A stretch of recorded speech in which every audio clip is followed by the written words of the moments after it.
I always get nervous when it's like a new show because it's either gonna be, oh man, my hindsight was brilliant, or what an idiot. I'm always so scared. Hey guys, welcome back. I'm Bill, and this is Trying to Stand, where I try new things in pop culture because I've been living under a rock. It's Saturday again, which means more Trying to Stand in animation as opposed to my Tuesday solely music, but today we're combining the best of both worlds with a Trying to Stand music of. I'm excited. Doing this type of video got me into Steven Universe, Adventure Time, Over the Garden Wall. My sister recommended this to me. She's been so right for so long. You guys have been backing her in the comments, so keep suggesting shows. I'm gonna be listening to the music of Kipo. I hope I already said that right. Kipo in the Age of Wonderbeasts. I know nothing about this. I can tell from the beautiful fan art here that it's from DreamWorks. It stars Eddie Redmayne. The sequel's supposed to be about Jude Law, Albus Dumbledore, but like not a lot of people really liked it. That's Fantastic Beasts. I'm so stupid. So I'm gonna be listening to, I guess, most of the mixtape, right? You pulled these up. So the actual like songs. I legitimately don't know anything about the show. I do know that it's on Netflix.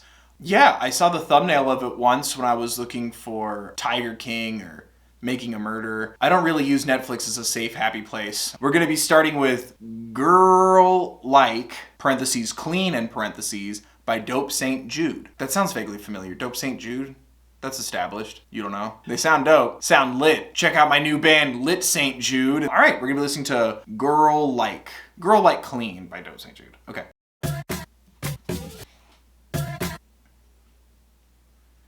I thought it was skipping. I'm so old. Michelle Obama. Yes, Michelle Obama. Put it on the beat. Ooh. Like. Okay. Don't give a. Ooh, don't give a what? Don't give a. Don't give a what? Clean version. Ooh. Like this gives me like either a strong female character being thrust into like a confident scenario, like a city's just buzzing and burning around you. Like, you know those scenes where like the townie goes into a city and it's like, wow, the city, and then blam, like the New York walkers like knock into them and they almost get hit by a cab because they were too busy staring at the skyscrapers. It gives me like that kind of a vibe. Like there's such a life and grinding energy surrounding like the scenery. I really liked that. Ooh, asserting parallels to Michelle Obama, that's a strong, confident claim. This would be something that either you open and it's someone who like moves with the pulse of a city and is one of those New York like walkers like shoulder bumping the townie out of the way, like I got things to do. I got stuff going on. I'm not even waiting for the red light, like someone who knows as soon as the light parallel to you turns red, you can just start walking, like that city walk. That's kind of the vibe I'm getting. That made me, like, if you could just give me that part of like your teaser trailer or whatever, like I'd be down. I'm like, okay, tell me more. What's it like to be someone that confident and strong, being a part of like a team or a working, like not a cog in the machine, but like a strong, intricate part of like a system, or even fighting to find your place in that system. That was dope. That woke me up. It's midnight now. That woke me up. Oh, what the hell? Yum Yan Hammer Paw? The hell? Oh, you don't know? No, I'm not as hip as the kids. Yum Yan Hammer Paw. That's a strong name. Hammer Paw? It's either gonna be like a strong monolithic presence, or it's gonna be about like the tiniest person there. Like it's about like a brave mouse. The Brave Mouse Detective? Great Mouse Detective. I'm ashamed.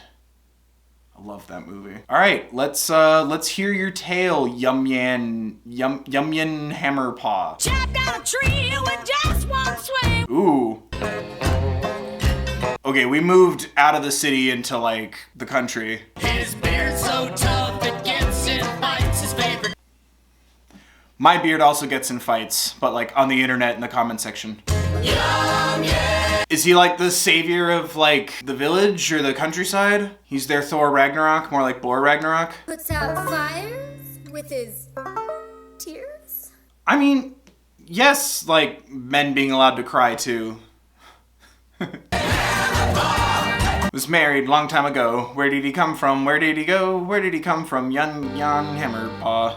I liked that. And also it sounded like a legend or like a tale of like a hero or like someone who's larger than life, but also like it has like that musical theater kind of quality to it. Like it's telling a story, it's describing things. Like it makes me think that like this is actually part of the soundtrack. Like this is part of a musical storytelling. That makes me excited that it's a musical. I couldn't tell you if these people are good or not because it did kind of give me a little bit of a dour quality at times. It could be maybe Yum Yin Hammerpaw is dead, or we don't know where he is. Like this is a past tense, like old legend. And even like sitting there saying like, puts out fire with tears. Like maybe it is an older story and like over the generations it gets a little more elusive what this person is or does or represented. I don't know. It sounds like this is about like a warrior poet, artistic, as well as like a defender or protector, almost like maybe an activist of some kind, like someone who has a pen as well as a sword, you know, like Hamilton. Alexander Hamilton, in case you were confused. The banjo and the steel string kind of a vibe, the dialect as well of the people singing it, it gives me like kind of like a woodsy, a country setting or a more rural setting. It has that kind of sound and quality to it. It's like a mythical, like legend kind of a thing, like a defender, which makes me excited because that makes me think there's like a lore here, an expansive world to like be discovered. That excites me. And again, I like that it kind of felt like this is like a musical moment. You've never heard of Yum Yan Hammerpaw? Like everyone sing the song that everybody knows. I like the idea that they're kind of like, some of the details are a little hazy, like again, like an old legend. And next we have Don't Stop Now feat. Michelle Gonzalez by Daniel Rojas. Yes, West Coast, Best Coast. Are we in our world? Ooh. This is like the travel montage, like we're road trippy kind of vibe, like we're traveling somewhere. That was nice. Yeah, like I was saying, like that has like that travel kind of feeling to it. Like this is the part where it's like, okay, like you have your map, you have your sword of destiny, magic pendant or chalice, time to go put the ring in the volcano. Like this is when you start out into the world, taking the scenic route. It gave me that kind of feeling, like looking out the window and seeing the scene, like taking in the scenery around you. Like that had such like a fun, like uplifting kind of vibe to it. But yeah, especially like the lyrics, like fast forward to the speed of light, excitement, hurrying up, wanting to get there, you know, like a desired destination or like answers to your question or like wanting to like grow and learn and take it all in. This one also had like that like strong, confident vibe to it. It wasn't like, oh geez, like a storm's coming, I'm scared of the rain, or like, what if I never find my person again? Like it had a very hopeful charge to it, like freedom. Sun shining, the sun's up, like off we're gonna go, like there's no wrong way, just forward, like open road. I like that a lot. I'm already like having a good time. Like I'm excited that this show's not, you know, gonna make me cry every other episode. That you know of. That I know of. Turns out they just grab some dude with a blue beanie and glasses and a beard and just go, "Where's your grandpa, nerd?" and then just throw him into the sewers. That would hurt my feelings a little bit. I mean, I'd be honored in putting me in your DreamWorks Netflix animation, but I guess if they threw me into the gutter and then went subscribe to The Third Bill at youtube.com/thethirdbill, I think I'd let it go. Newton Wolves Rap. Like Sir Isaac Newton? Like, are they physicists? The Newton Wolves Rap by GZA and John Hodgman. All right. All life started with the Big Bang. An explosion so great. Yes, they are physicists! New time, new neutron star, when they rotate together, that's a binary star. This is amazing. But don't look at the sun. Oh no, don't do that. And yet don't look right at the sun. The end. Okay, science? Hell yeah. Science rules. That is the best song about the Big Bang Theory. And yes, that's including the title song for the Big Bang Theory. That thing just gets stuck in my head. This one, I felt it. Like, this felt like people who learned about, or I guess wolves, because they said like, oh, that's where us wolves came from. So I'm assuming talking animals are a thing here. It just sounded like people that were just excited to learn about the planets in the solar system and physics and about all these different things. Like, I don't know, there was something about it that just felt like a maze to learn it. Insane Clown Posse. kind of vibe that learned how magnets work. I don't know, there's something about it that I just found really funny. Like they were just so like into it and so, like I said, passionate about it. Like they really just like their minds just exploded. Like it's so funny to think of like something like that having such a like a intense impact to the point where there's gonna be a rap about it. And I don't know, the Wolves could be like what they call themselves. It could be Wonderbeasts, wolves. Are they talking wolves? Do they just identify as wolves? No disrespect, no judgment. They're here to learn about science. Like that, I don't know. There's something about that where they just sounded so into it. That, I don't know, that really made me happy. I couldn't tell you why. As a Bill who loved science class and was taught through videotapes by a fellow Bill who openly teaches you about science, I don't know why, that just made me really happy. Someone just got out of like the planetarium and went, that's insane. Everything about this is painting like a fantastical setting, but I like the idea of like both a fantasy ideology, because like they're talking about like legends of someone who puts out fire with their tears, and then we're going to like the Big Bang Theory. Like I like this idea of fantasy and legends, and then also like science. Where I come from, your science and magic are one and the same. It's Thor. Question. Sterling K. Brown? As in like, no tears for me, Sterling K. Brown? The first person of color to get a line in Frozen, Sterling K. Brown? Emmy Award winner Sterling K. Brown? What is he doing here? Dude, that's awesome. I don't know, like, after going from like such big projects in movies and shows that are up for all these major awards, this is the second time I've seen his name pop up in like animation. I don't know why this makes me so giddy. Like I just, it solidifies this thought process that like animation is craft as well. You know what I mean? It always should be seen like that, but like, Sterling K. Brown, that's such a get. All right, purple Jaguar eye. Ooh. Feel good. One night, there's a boom and it's gone yet. Oh God. Feel good. Something's going on underneath your skin. Oh God. Sterling K. Brown, like, be somewhere safer. Leveling up from scorpion stingers. Ooh. Is Sterling K. Brown a bad guy? I don't see someone with scorpion stingers and claws on their fingers giving you polite directions to the next 7-Eleven. I really like that song. Yes, it made me think of Feel Good Inc. That's the only Gorillaz song I know. Yes, I'll do a video on it in the future, I promise. I love his voice. It gave me this like negative connotation to it almost. I don't know, is he a bad guy or something bad happening? Like it sounds like evolution, life among glowworms, so literally like underground, like a community of people that live underground, but like how they've learned to like adapt to it. Like maybe disease, something's going on underneath your skin. That could just be about like evolution, right? Like they've learned to adapt, like those moles that like lose their sight, but their like smell and their hearing become like insane, you know? Or even bats, I guess, would be a more normal person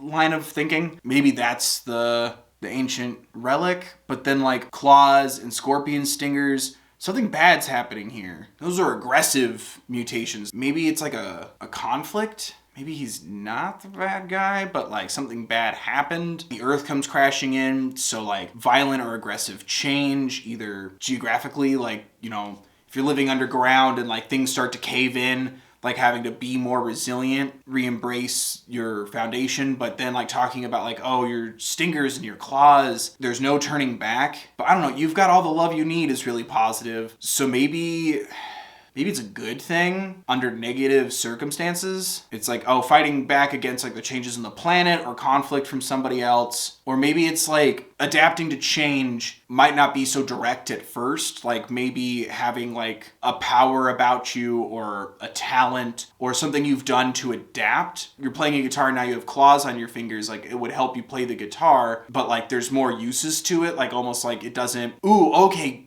reverse the thought I just had. You grow claws on your fingers, and sure, you can use those to attack, but you can also use that to play your instrument better, like things having another meaning than what you initially think. Being able to utilize what you bring to the table in a different way, or seeing things from a different angle because of that adaptability, because of these changes, aggressive or natural. Here's the tools that you have at your disposal. Stingers, claws, whatever, adapting to change and like understanding that it never happens the way that you mean it to, it never happens the way that you think it will. Like, sure, you're good at fighting, but you're also good at playing the guitar, or you might be good at playing the guitar, but you're also good at fighting. Like, you know what I mean? Like having that second layer to it. I like that idea though of like adaptability and like evolution, and then like you never really stop evolving. Whether you go through like a physical metamorphosis or your surroundings go through a metamorphosis or a change. Like there's more than one way to, there's more than one way to like peel an orange or skin a calf.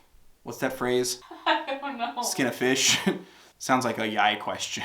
Fill in the blanks. There's more than one way to blank a blank. But you know what I mean? Like there's more than one way to approach something. And it sounds like since they've had to adapt to like living underground, yeah, it starts so peaceful because yeah, it always have a meal like cave moss lasagna. So you're a vegetarian, you're not even eating the glowworms, nobody gets hurt. But then realizing that you've been using your claws to play a guitar, but you can also use your claws to defend yourself. Like you have more strength and versatility to you than just this. But also not wanting to lose yourself, but like adapt to the moment. Like even though you're living a peaceful life, like you can adapt to a harsh situation. Instead of using your claws to play the guitar, now they're better than a scorpion stinger. Like you can use those to defend yourself. You can surprise yourself. Like you'd be surprised the things you can do. Damn, that one really got me going mentally. And it sounded good, but yeah, it gave me a feel-good kind of vibe. I really like that song, and Sterling K. Brown has such a great voice. Everybody has so far in these. So, called it. There's definitely some sort of battle or conflict. The next track is called Fight the War. Nailed it. So yeah, I'm doubling down on that idea of like you were using your claw on the guitar, now use them to defend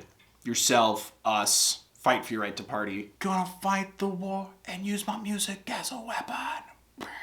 That's a Disturbed song. Fight the War by Kitty Harlow. All right. Ooh, now like the two genres are blending. Damn, okay. Okay. So something bad's happening. Really hope this is the good guys suiting up and not the bad guys. Because that was very catchy. Whichever side this is, you got a good song. Damn. And I like that, you know, the animal comparisons too, like predator, prey, live like a lion on the prowl.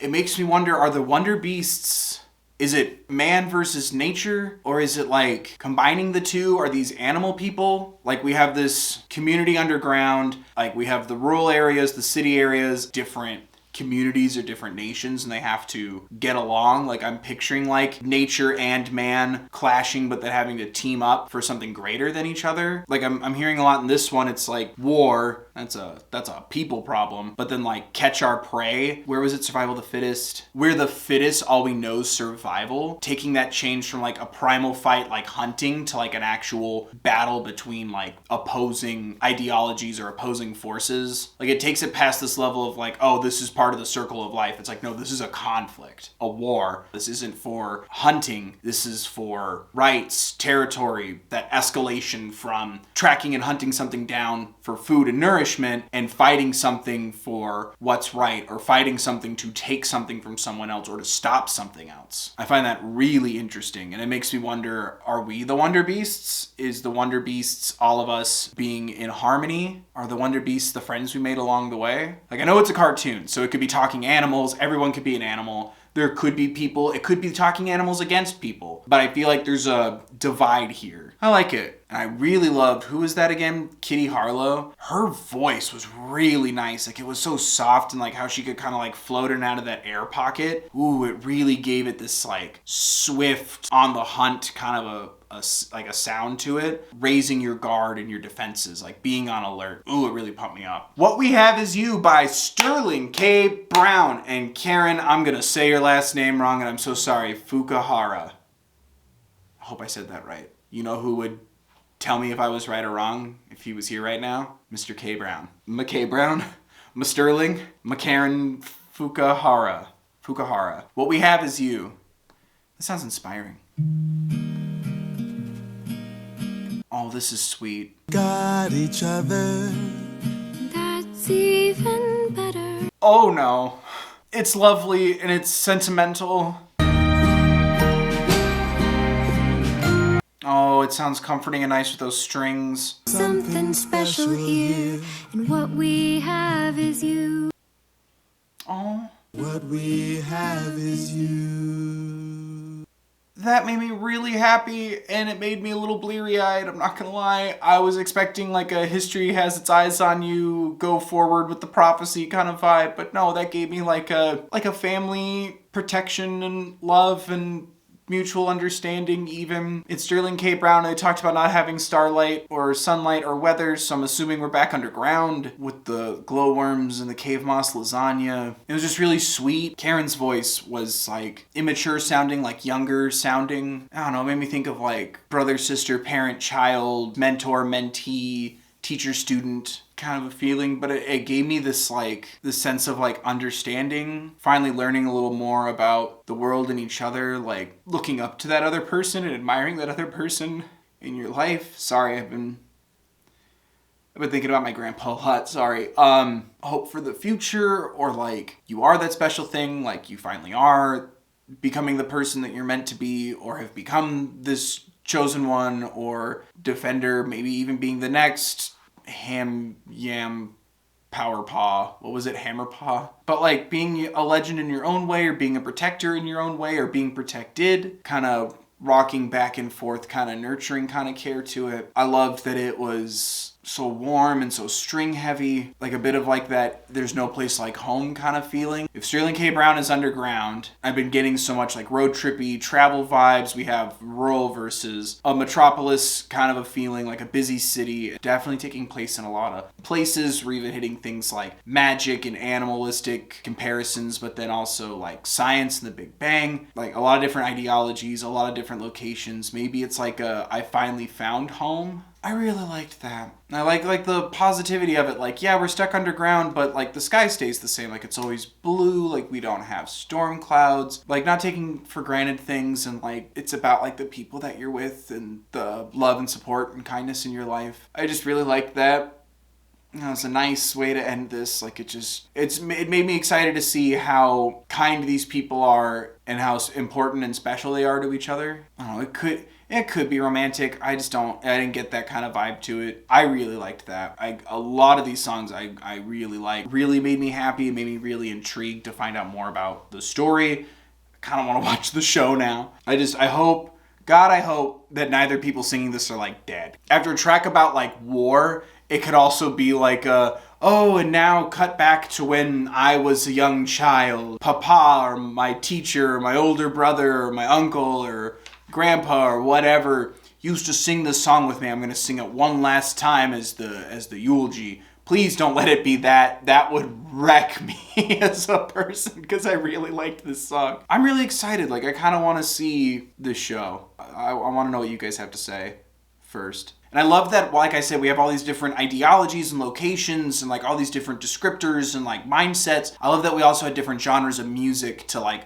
play with that too. Like that's how that got so clear to me, was like the music was shifting so much. But it sounds like a very distinct and vibrant spectrum of a world, and I really want to check it out. I think it just sounds cool just from the music alone. But yeah, there you guys go. What do you think of my thoughts? What do you think of the music of Kipo and the Wonderbeasts? Please, no spoilers in the comments. Should I check out the show? Let me know in the comment section down below. Don't forget to like the video if you did. Subscribe if you want more. Thank you so much for watching, guys. I'm filming this one a little bit in advance because I'm prepping for when we have to move into my new living situation and new studio. So I don't know what subscriber number I'll be at by the time this goes up, but whether it goes up or down, I appreciate each and every one of you. And while this world is so crazy right now, it's such an uncertain time, so much is going on, while you're being mindful of others, remember to take care of yourselves, please.